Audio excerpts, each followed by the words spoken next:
प्यारे दोस्तों, राधे राधे, जय श्री कृष्ण। दोस्तों, आज मैं तुम्हें माँ करवा चौथ की बहुत प्यारी सी कहानी सुनाने जा रही हूँ। आप सभी मेरी माताएं और बहनें इस कथा को अंत तक अवश्य ही सुने। तो चलिए कथा को शुरू करते हैं। बोलो करवा चौथ माता की जय। प्राचीन समय की बात है कि एक साहूकार के 7 पुत्र और एक पुत्री थी। साहूकार के 7 बेटे अपनी बहन करवा से बहुत प्यार करते थे। करवा 7 भाइयों की लाडली बहन थी। साहूकार के 7 लड़के पहले अपनी बहन को खाना खिलाते और उसके बाद वो स्वयं खाना खाते थे।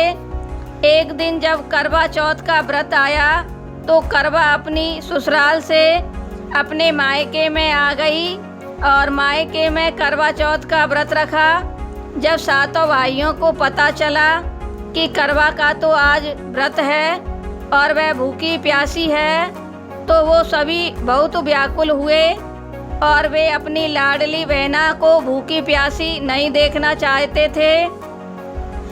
वे सभी जब शाम को खाना खाने बैठे तो सबसे पहले वे अपनी बहन करवा से खाने का आग्रह करने लगे, लेकिन बहन ने उनसे आग्रह किया कि भाइयों, आज मेरा करवा चौथ का व्रत है और यह व्रत निर्जला व्रत होता है। इस व्रत में चंद्रदेव को अर्घ देकर ही व्रत खोला जाता है, इसलिए मैं यह खाना नहीं खा सकती।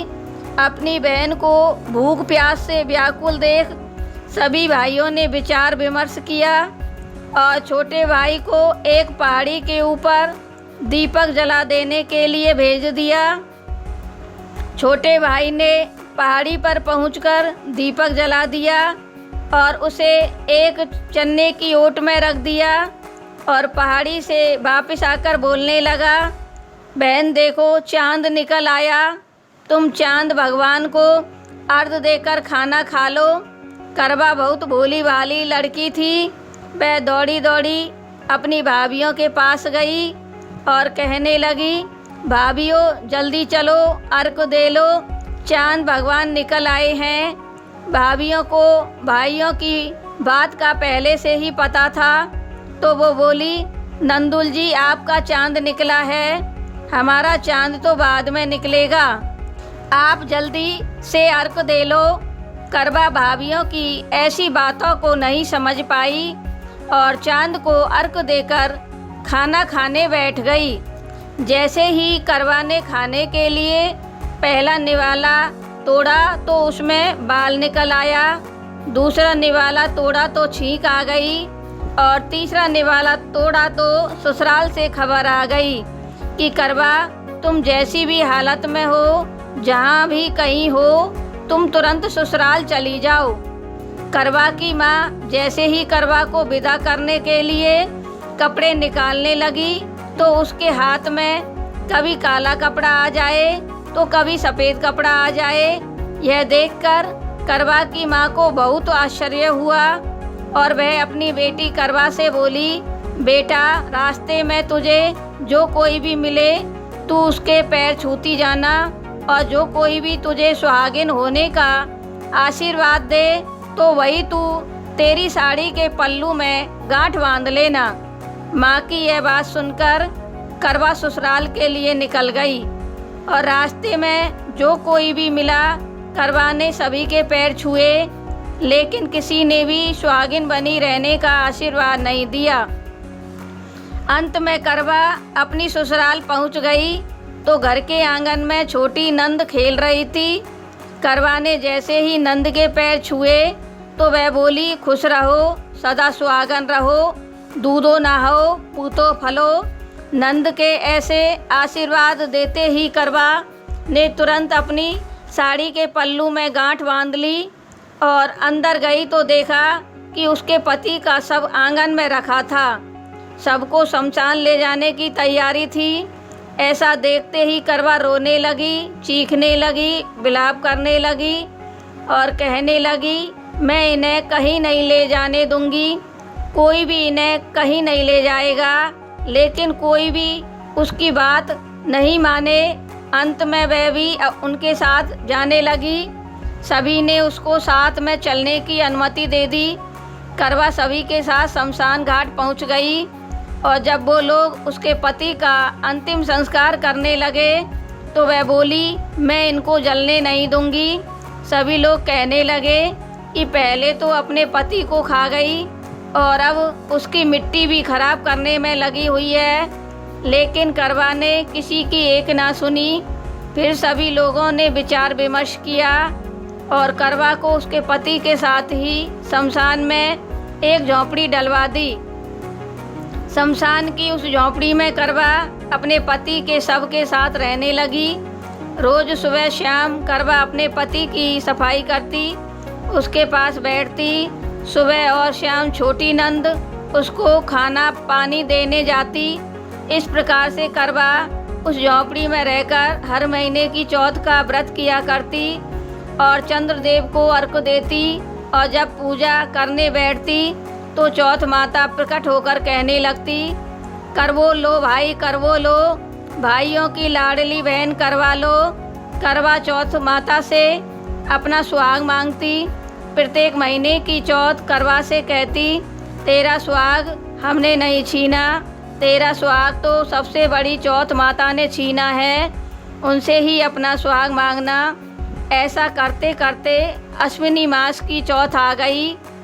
करवा उनसे भी प्रार्थना करने लगी, माँ मैं 12 महीनों की चौथ व्रत करती हूँ, अब तो मेरा सुहाग मुझे वापस लौटा दो। तब अश्विनी मास की चौथ करवा से कहने लगी, तेरा सुहाग हम नहीं लौटा सकते, हमसे भी बड़ी कार्तिक मास की चौथ है जो तुमसे नाराज़ है। यदि तुम अपने पति के प्राण वापस चाहती हो तो तुम उनके पैर पकड़ लेना और पैरों को जब तक मत छोड़ना तथा साथ 16 श्रृंगार का सारा सामान चौथ माता को देने को तैयार रखना। ऐसा कहकर अश्विनी मास की चौथ माता अंतर ध्यान हो गई। जब कार्तिक मास की बड़ी चौथ आई तो करवा ने अपनी छोटी नंद से श्रृंगार का सारा सामान मंगाया। जब नंद ने जाकर माँ को यह सारी बातें बताई तो सास बोली, पागल हो गई है, जो भी कुछ मांगती है सब दे आओ। छोटी नंद श्रृंगार का सारा सामान करवा को दे आई।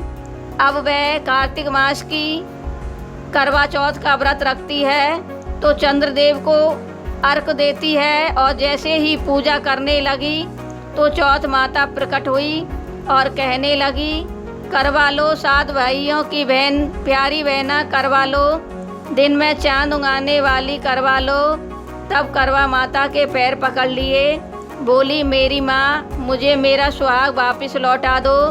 यह सुन बड़ी चौथ माता बोली, अरे तू तो बहुत भूखी है, तुझसे भूखा नहीं रहा जाता, तू 7 भाइयों की प्यारी है, तुझे सुहाग का क्या करना है। तब करवा बोली, नहीं माँ, मुझसे बहुत बड़ी भूल हो गई है, बहुत बड़ा पाप हुआ है, मुझे मेरा सुहाग लौटा दो। मैं माता आपसे क्षमा चाहती हूँ, आप मुझे क्षमा करें। मैं आपके पैरों को तब तक नहीं छोड़ूंगी जब तक तुम मेरे पति के प्राण नहीं डाल देती हो। ऐसा सुनकर चौथ माता ने करवा से एक एक करके सारा सुहाग का सामान मंगाया और करवा ने एक एक करके सुहाग का सारा सामान माता को दिया। तब चौथ माता करवा से कहने लगी, हे करवा, ज़रूर तुझे कोई चौथ व्रत की सारी बात समझा कर गया होगा। तो करवा बहुत ही दुखी मन से कहने लगी, माता मुझे किसी ने नहीं समझाया, मुझे तो मेरे हालात ने ही सब कुछ समझा दिया, आप बस मेरा सुहाग वापस लौटा दें। तब चौथ माता ने अपनी आँखों में से काजल निकाला, उंगलियों से मेहंदी और मांग से सिंदूर निकाला और उसे जल के साथ करवे में डाल दिया। उस जल से उसके पति को छींटा मारे तो उसका पति जीवित हो गया और जाते जाते चौथ मैया उसकी झोंपड़ी के एक कोने में 2 लात मार गई, जिससे झोंपड़ी महलों में बदल गई।